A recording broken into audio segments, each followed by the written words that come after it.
पूरी दुनिया के रेलवे सिस्टम्स को अगर आप देखोगे पैसेंजर ट्रेन के हिसाब से, तो क्लास के हिसाब से डिवीजन आपको हर रेलवेज में देखने के लिए मिलता है। लेकिन जनरली जो पैसेंजर ट्रेन होती है दुनिया भर में, वहाँ पर 2 या मैक्सिमम 3 तरीके के डिफरेंसेस नजर आते हैं। भारतीय रेलवेज ऐसा नहीं है। कॉन्ट्रास्ट भारत के अंदर एक कांस्टेंट है, जिसके वजह से रेलवेज में भी ये चीज़ देखने मिलती है, जहां ऑन एन एवरेज 9 तरीके के क्लासेस हमें देखने के लिए मिलते हैं। और कुछ यूनिक ट्रेन्स को इसके अंदर ऐड कर दे तो हमें वैसे 14 से ज़्यादा क्लासेस नजर आते हैं भारतीय रेलवे के ट्रेन्स के अंदर। आज इन्हीं क्लासेस के बारे में हम जानेंगे। इनहेरेंटली जो सामने सामने हमें चीज़ें नजर आती है डिफरेंट इन क्लासेस में, उनसे अलग बाकी क्या चीज़ें इनको डिफरेंट बनाती है वो भी हम समझेंगे। तो शुरू करते हैं। स्टार्ट हम करेंगे सबसे ज़्यादा चीपेस्ट एंड सबसे ज्यादा बेसिक सर्विस क्लास जो गवर्नमेंट प्रोवाइड करती है, जो है अनरिजर्व्ड जनरल क्लास। आप में से कई लोगों ने ये कोचेस देखे होंगे रेलवे स्टेशन पर, जहां पर लाइन में सबसे ज्यादा भीड़ लगी होती है, वो जनरली इन्हीं क्लासेस के लिए होती है। यहाँ पर जब टिकट खरीदते हो तो आपको कोई भी फिक्स्ड सीट नहीं मिलती, बल्कि आपको एक स्लीपर कोच के अंदर घुसने की परमिशन मिलती है, जहां पर लिमिट नहीं होती कि कितने लोग चढ़ पाएंगे या कितने लोग ट्रैवल कर पाएंगे। जनरली ये कोचेस होती है बहुत ज्यादा ओवरक्राउडेड। यहाँ पर बैठने के लिए मिलना बहुत मुश्किल बात है। जनरली आपको फ्लोर पे बैठना पड़ेगा क्योंकि सीट जल्दी भर जाती है, या फिर खड़े रह के ट्रैवल करना पड़ेगा। ज्यादा लंबे डिस्टेंसेस के लिए ये क्लासेस कभी भी प्रेफरेबल नहीं होती, क्योंकि इतने ज्यादा क्राउड की वजह से यहाँ पे वॉशरूम्स वगैरह की भी समस्या होती है। और कुछ केसेस में यहाँ पर सीट्स पैडेड भी नहीं होती, बल्कि सीधे सीधे आप कह सकते हो बेंचेस होते हैं या लोहे की रेलिंग्स होती है जिनके ऊपर बैठना पड़ता है। इसके लिए कंफर्ट तो यहाँ पे बहुत दूर की बात है। दूसरा जो क्लास हमें इसके ऊपर देखने मिलता है भारतीय रेलवेज में, वो है सेकंड सीटिंग। ये बेसिकली जनरल क्लास से एक लेवल ऊपर होता है, जहां पर जनरली जो डे टाइम रनिंग ट्रेन होती है, 2 शहर जो 3, 4, 5 घंटे के डिस्टेंसेस पर है, उनके बीच में चलने वाली ट्रेन में ही सीटिंग होती है। यहाँ पर सोने की कोई व्यवस्था नहीं होती है, बल्कि 3x3 बेंच सीट्स होती है, जो कि एक सिंगल आयल की दोनों तरफ में होती है। ये सीट्स ना रिक्लाइन होती है, ना इनमें कोई ज़्यादा कंफर्ट होता है, ना इनके अंदर कोई ऐसे बड़ी फैसिलिटीज़ होती है। और जनरली ये एयर कंडीशन होती ही नहीं है, ये फैंस के जरिए ही कूल की जाती है। नॉन एयर कंडीशन ट्रेन होती है। छोटे डिस्टेंसेस के हिसाब से अगर हम देखें मुंबई पुणे रूट वगैरह, तो वहाँ पर ऐसी ट्रेन आपको चलते हुए नजर आएगी। ये एक स्टेप ऊपर चले जाता है जनरल क्लास से। इसके बाद में जो क्लास हमें देखने मिलता है भारतीय रेलवेज में, वो है स्लीपर क्लास। सबसे ज़्यादा जो मिडिल क्लास इंडियंस होते हैं वो स्लीपर क्लास में से ट्रैवल करते हैं। ये बेसिकली आप कह सकते हो एक जनरल कोच ही होता है, जिसके अंदर पैडेड सीट्स होती है, 3 बर्थ होते हैं हर एक मेन आयल के लिए, जबकि जो साइड होता है वहाँ पर 2 बर्थ होते हैं। और यहाँ पर सबसे बड़ा डिफरेंस जो आ जाता है वो ये है कि टिकट्स कंफर्म करा सकते हो। बेसिकली आप जो है कहाँ पे बैठना है वो चीज़ रिजर्व करने की वजह से गारंटी मिल जाती है कि आपको कहाँ बैठने मिलेगा। रियलिटी में बात करें तो आज के डेट में ट्रेन ओवरक्राउडेड होने की वजह से स्लीपर क्लास में भी बहुत सारे अनरिजर्व्ड लोग ट्रैवल करते हैं। कई बार सीट्स को लेकर झगड़ा होता है, और कई बार जो है रिजर्व्ड टिकट होने के बावजूद भी आपको प्रॉपर कंफर्ट नहीं मिलता। स्लीपर क्लास में कोई प्राइवेसी नहीं होती, नॉइजी होते हैं, और क्राउड होने की वजह से यहाँ पर भी वॉशरूम्स का इशू हो सकता है। और बाहर के क्लाइमेट के ऊपर डिपेंड करते हुए ये गर्मियों में बहुत गर्म हो जाएंगे या सर्दियों में बहुत ठंडे हो जाएंगे, जिसकी वजह से यहाँ पर ट्रैवल करने के लिए भी दिक्कत आती है। लेकिन ये सबसे ज़्यादा वाइडली अवेलेबल भी है और सबसे ज़्यादा प्रेफर्ड भी है इंडियन लोगों के द्वारा। इसके बाद में आता है चेयर कार। ये आपको उन ट्रेन्स में नजर आएंगे जो थोड़े एक लेवल ऊपर होते हैं नॉर्मल रूट्स के ऊपर। शताब्दी ट्रेन्स, गरीब रथ ट्रेन्स या डबल डेकर ट्रेन्स के अंदर भी चेयर कार देखने के लिए मिलती है। एयर कंडीशन ही होती है, महंगी होती है, रिजर्व सीट यहाँ पे भी मिलती है। और ये भी ऐसे रूट्स पे ट्रैवल करती है जिनके अंदर डिस्टेंस ज़्यादा होता है। सीट्स पैडेड होती है। कभी कभी कुछ ट्रेन्स के अंदर सर्विस भी मिलती है, जैसे कॉफ़ी वगैरह चीज़ें जो है इंक्लूडेड इन टिकट होती है। और ये स्लीपर लेवल से एक स्टेप ऊपर आता है इन टर्म्स ऑफ सर्विसेज, लेकिन ये भी कोई लग्जरी नहीं है। इसके बाद में जो कोच हमें देखने के लिए मिलते हैं वो है थर्ड एसी या AC 3 टियर। आप ऐसा कह सकते हो कि जो स्लीपर कोचेस होते हैं उनका ही ये एयर कंडीशन वर्जन है, जहाँ पर 3 लेयर के आपको बर्थ नजर आएंगे, लोअर, मिडिल, अपर, और साइड में 2 बर्थ नजर आएंगे। विंडोज जो है वो टिंटेड ग्लास से कवर्ड होती है, और यहाँ पर लोगों को बेडिंग, हैंड टॉवल जैसी सर्विसेज प्रोवाइड की जाती है।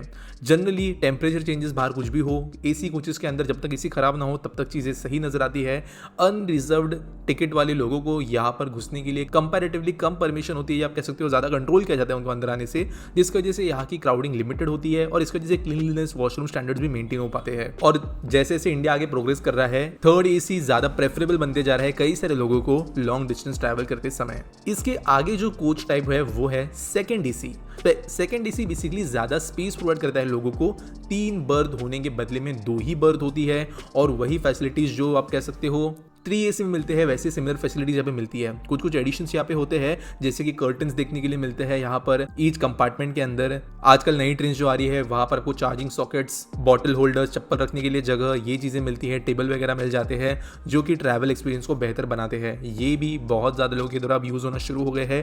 पहले की तरह से एलीट क्लास के लिए सेकंड एसी अब बचा नहीं है, जनरल लोग भी इसे अफोर्ड कर पा रहे हैं।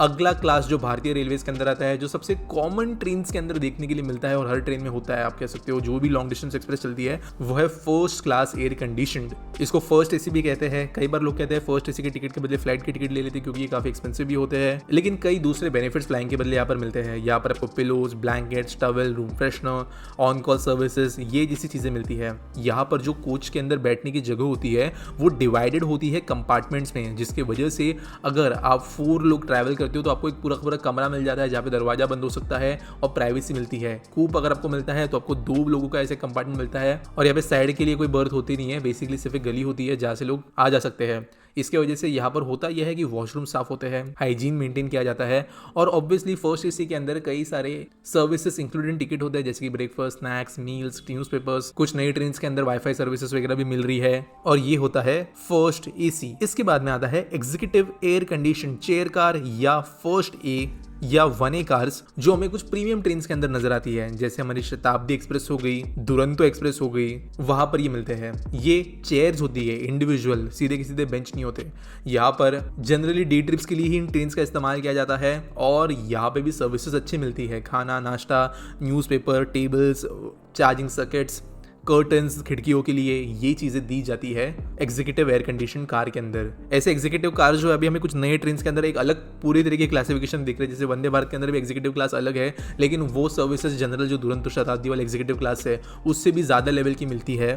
वैसे चीज तेजस के लिए भी हम कंपेयर कर सकते हैं। ऐसे कई रूट्स है जहाँ पर कुछ एकदम ही स्पेशल ट्रेन चलती है, तेजस, वंदे भारत, हमसफर जैसी, जो ऐसे और डिस्टिंक्शन ले आती है ट्रैवलिंग में।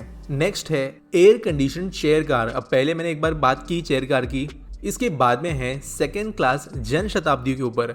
तो ये काइंड ऑफ मिक्सचर है जहाँ पर चेयर्स इंडिविजुअल होती है, बेंच नहीं होता है, लेकिन ये air condition, non air condition दोनों में आती है। कहीं पे सर्विस मिलती है, कहीं पे नहीं मिलती, लेकिन सीट्स पैडेड होती है और इंडिविजुअल होती है। लेकिन कुछ समय बाद में ये सीट्स अनकंफर्टेबल बन सकती है, क्योंकि बेसिकली आप कह सकते हो जो नॉर्मल ट्रेन होती है और ये है हमारी लास्ट क्लास। वैसे अगर हम देखें तो हमारे यहाँ पर जो डेक्कन ओडिसी चलती है, पैलेस ऑन व्हील्स चलती है, महाराजास एक्सप्रेस चलती है, वो एक पूरे अलग लेवल पे है। वो जनरल टिकट्स नहीं है, आप डायरेक्टली जो है उनको खिड़की से जाके बुक भी नहीं कर सकते। वहाँ पे टिकटें लाखों या 10 लाखों में भी जा सकती है, तो वो क्लास कंपेयर करना यहाँ पे बनता नहीं है। इसके अलावा कई ऐसी ट्रेन भी होती है जो काफी ज्यादा यूनिक है, जैसे विस्टाडोम हो गया, तेजस एक्सप्रेस की चेयर कार हो गई, वो भी एक अलग क्लास में पड़ती है, उनकी टिकटिंग भी वियर्ड होती है, तो वो इनके अंदर इंक्लूड नहीं किए जा रहे हैं। एक लास्ट हम कंपेयर करेंगे कि फेयर प्राइसेस कैसे चेंज होते हैं नीचे से लेके ऊपर तक। जनरल क्लास टिकट वैसे अगर 150 का जनरल का टिकट है तो 180 रुपये का होता है सेकंड सीटिंग। उसके बाद में आता है स्लीपर जो 315 रुपीज़ का होगा। चेयर कार के लिए टिकट सेम ट्रेन में 665 रुपीज़ का हो जाएगा। थर्ड एसी के लिए वही ट्रेन के लिए 815 रुपये चुकाने होंगे। वही ट्रेन में फर्स्ट क्लास आपको मिलेगा 950 रुपीज़ में, सेकंड एसी मिलेगा 1150 में, एग्जीक्यूटिव क्लास मिलेगा 1930 में, जबकि फर्स्ट एसी मिलेगा आपको 1940 में। तो अगर हम देखें तो इंडियन रेलवेज की ट्रेन के अंदर ऑलमोस्ट आपको 17 to 18 टाइम्स किराया देना पड़ सकता है एक ही ट्रेन के अंदर, डिपेंडिंग ऑन क्लास, और कुछ कुछ केसेस में इससे भी ज्यादा हो सकता है। उम्मीद करता हूँ ये वीडियो आपको अच्छी लगी होगी। हमारे चैनल अनअकैडमी इंद्रधनुष एसएससी प्रिपरेशन को सब्सक्राइब करना बिल्कुल नहीं भूलना, नोटिफिकेशंस भी ऑन कर देना और मिलेंगे अगले वीडियो में।